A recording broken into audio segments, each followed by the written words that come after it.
Assalamualaikum warahmatullahi wabarakatuh. Salam sejahtera bagi kita semuanya. Om Swastiastu, Namo Buddhaya, salam kebajikan. Halo sobat, selamat datang kembali. Di season ini kita akan membahas kisah sang proklamator kemerdekaan Indonesia. Setiap tanggal 17 Agustus, kita selalu memperingati hari ulang tahun kemerdekaan Republik Indonesia. Tanggal tersebut adalah sebuah momen penting untuk mengingat kilas balik perjuangan para pahlawan bangsa dalam meraih kemerdekaan Indonesia. Pada tanggal itu juga, naskah proklamasi dibacakan dan ditandatangani oleh dua orang putra bangsa yang sangat membanggakan. Kedua putra bangsa itu merupakan pahlawan proklamator yang tak lain dan tak bukan adalah Insinyur Soekarno dan juga Dr. Andos Haji Muhammad Hatta. Kiprah dalam memperjuangkan kemerdekaan Indonesia sudah tidak diragukan lagi. Memang mereka tidak berjuang secara fisik dan senjata seperti para pahlawan-pahlawan lainnya. Akan tetapi, mereka berjuang melalui ide-ide, pemikiran kritis, dan juga diplomasi kepada pemerintahan kolonial. Soekarno, Presiden pertama Republik Indonesia ini bernama Soekarno, atau mungkin kita lebih akrab mendengar panggilan Bung Karno. Soekarno lahir di Blitar pada Juni 1901. Masa kecil Soekarno hanya beberapa tahun hidup bersama orang tuanya di Blitar. Semasa sekolah dasar hingga tamat, Soekarno indekos di rumah Haji Umar Said Cokro Aminoto atau lebih dikenal dengan Hos Cokro Aminoto yang merupakan politisi kawakan pendiri Syarikat Islam. Kemudian melanjutkan sekolah di HBS atau Huger Bargel School. Saat belajar di HBS itu, Soekarno telah memupuk rasa nasionalisme dalam sanubarinya. Usai lulus di HBS pada tahun 1920, beliau pindah ke ibu kota Jawa Barat dan melanjutkan ke THS atau Teknisi Hug School atau Sekolah Teknik Tinggi yang sekarang disebut sebagai ITB atau Institut Teknologi Bandung. Beliau pun berhasil meraih gelar insinyur pada 25 Mei 1926. Kiprah Soekarno pun berlanjut ke bidang politik. Kemudian sang proklamator pun merumuskan ajaran Marhaenisme serta mendirikan sebuah partai yang bernama PNI atau Partai Nasional Indonesia pada 4 Juli 1927. Tujuan diberdirikannya partai ini adalah untuk menuju Indonesia merdeka. Kompeni yang tidak senang dengan pergerakan Soekarno mengambil tindakan agar pemerintah Hindia Belanda saat itu masih bisa berdiri kokoh di tanah jajahannya. Akibatnya, Belanda menjebloskan Soekarno ke penjara Sukamiskin yang berada di Bandung pada 29 Desember 1929.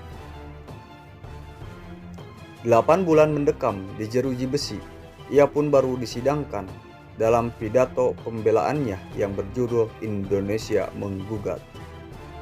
Beliau menggambarkan kondisi politik internasional dan keadaan rakyat Indonesia di bawah belenggu kolonialisme.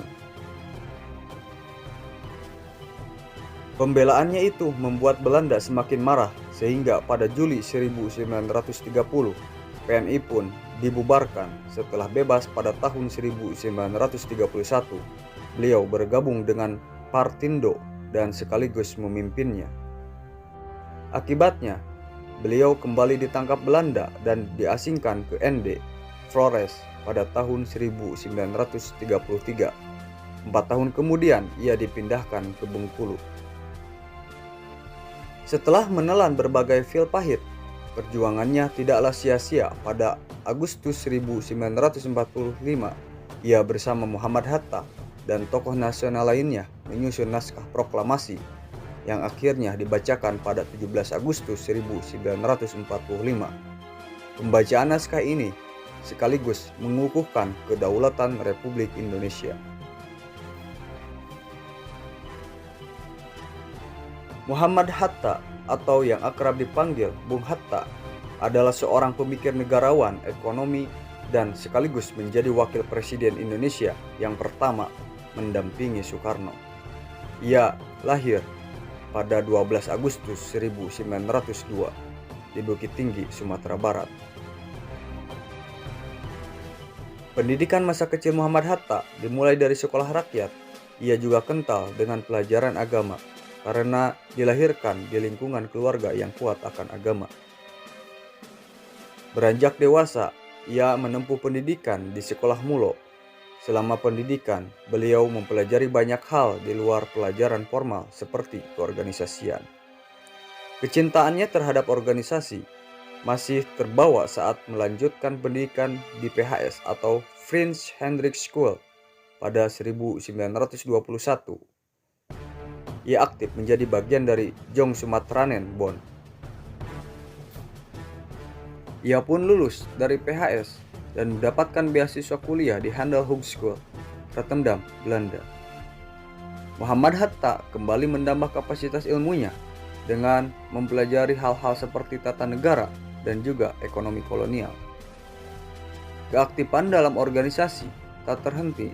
Sejak Februari 1922, Bung Hatta telah terpilih menjadi bendahara di Indisi Vereniging, sebuah organisasi yang dipimpin oleh Dr. Sutomo bersama dengan tokoh-tokoh lainnya.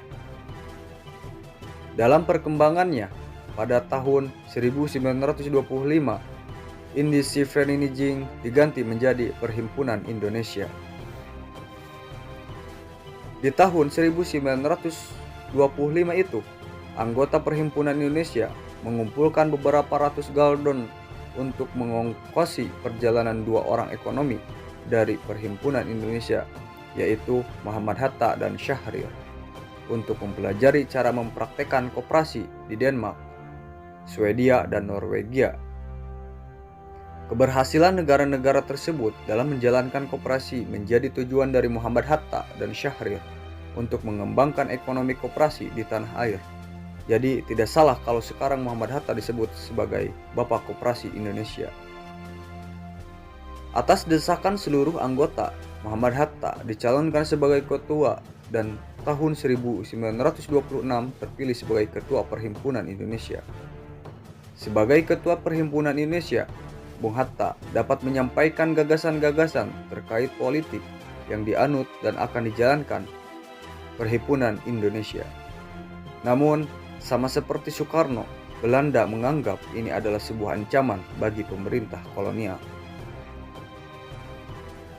Dalam masa perjuangan politiknya, Bung Hatta pernah ditangkap dan dipenjara dengan tuduhan menjadi anggota perhimpunan terlarang, terlibat dalam pemberontakan dan menghasut untuk menentang kerajaan Belanda. Setelah mendekam selama 5,5 bulan, berkat pembelaan dan perjuangan hukum teman-temannya, beliau dibebaskan dari segala tuduhan. Tak sampai di situ, bahkan dia juga pernah diasingkan oleh Belanda ke Digur dan Banda Neira. Saat pengasingan, ia menulis artikel-artikel untuk koran di Jakarta dan majalah-majalah di Medan yang tidak terlalu bermuatan politis. Tulisan-tulisan tersebut justru lebih bersifat menganalisis dan mendidik pembacanya.